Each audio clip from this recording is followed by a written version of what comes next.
சற்று முன் கிடைக்கப்பெற்ற மிக மிக முக்கியமான செய்தி ஒன்று வெளியாகியிருக்கிறது. உதயநிதியின் பண்ணை வீட்டின் ரகசிய அறையில் மூட்டை மூட்டையாக சிக்கிய பணம். வரும் 2026 சட்டமன்ற தேர்தலுக்கு திமுகவின் தலைமை எப்படியாவது இம்முறை 2வது முறை ஆட்சியை அமைக்க வேண்டும் என தொடர்ந்து ஸ்டாலின் கூறியிருக்கிறாராம். தொடர்ந்து அடுத்தடுத்த அமைச்சர்களும் இந்த 4.5 வருடத்தில் ஊழல் செய்து சம்பாதித்த பணம் அனைத்தையும் செலவு செய்ய ஸ்டாலின் சொல்லியிருக்கிறாராம்.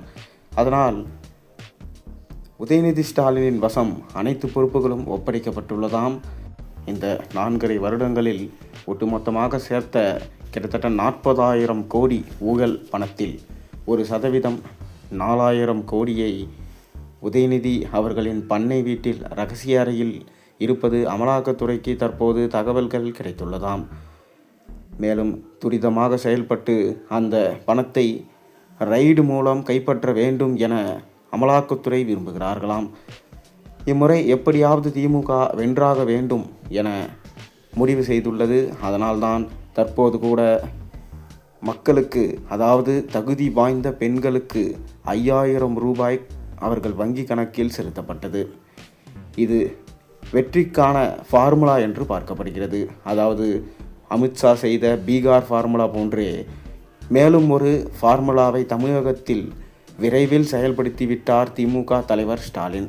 அதே போலதான் ரகசிய அறையில் பதிக்க வைக்கப்பட்டுள்ள 4,000 கோடியை அனைவரது வங்கி கணக்கிலும் இதுபோன்ற போலி ஆவணங்களை காமித்து அவர்கள் அக்கவுண்டில் செலுத்திவிட்டால் கண்டிப்பாக திமுக முறை வெற்றி கண்டுவிடும் என தற்போது கனவு காண்டிருக்கிறார்கள்.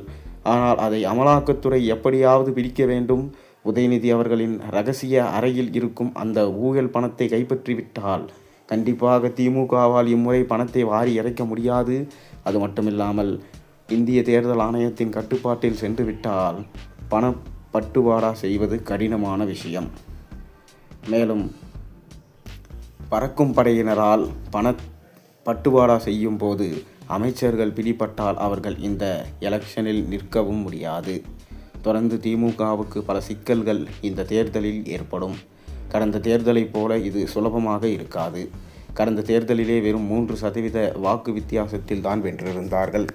SIR மூலமாகவே அவர்கள் தொகுதிகளிலிருந்து பல வாக்காளர்கள் நீக்கம் செய்யப்பட்டுள்ளனர். இதனால் தொடர்ந்து திமுகவுக்கு அடிமேல் அடி விழுந்து கொண்டுதான் இருக்கிறது. தொடர்ந்து பண்ணை வீட்டிலிருந்து ரகசிய அறையில் மூட்டை மூட்டையாக பணம் சிக்கினால், ஒருவேளை உதயநிதி ஸ்டாலினே கைது செய்யப்பட்டால் திமுகவின் எதிர்காலம் என்னவாகும் என்பதை நீங்கள் கமெண்ட் வாயிலாக தெரிவியுங்கள்.